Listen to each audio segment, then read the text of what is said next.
Kita akan cuci karat yang dahsyat ni dengan versi yang malas-malas je, tembak-tembak je, okey?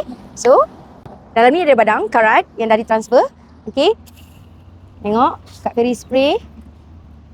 Ha, nampak? Dah cair dah. Karat dia dah cair sendiri. Kak Fairy tak berus lagi. Belum ambil berus, belum ambil penyapu pun lagi. Okey, hanya layang-layang je. Dan Kak Fairy pun tak pump yang kuat. Kak Fairy pump yang slow.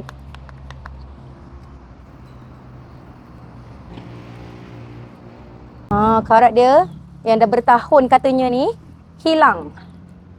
Okey, dah bertahun katanya hilang. Tengoklah.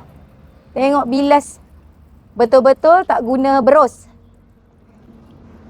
Tengok karat dia keluar hitam. Airnya hitam. Semua permukaan yang kena air badang tadi, walaupun hanya lalu-lalu manja je tanpa diberus, semua karat cair. Yang bintik-bintik ni cari kesan cat. Kesan cat dia tak boleh. Badang karat ni walaupun ada testimoni yang mengatakan dia boleh menghilangkan kesan cat, Kak Fairy tak recommend lah. Mungkin minor-minor tu kebetulan ataupun memang ni lah. Kak Fairy lebih highlightkan kepada karat dan lumut tebal. Kak Fairy tarik sikit.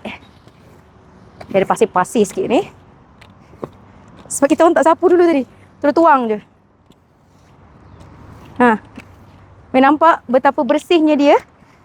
Tanpa sental, tanpa berus. Ini tak ada fungsi apa-apa pun. Ini kita macam nak tarik air je. Bersih. Fully gone. Fully gone. Memang betul-betul fully gone.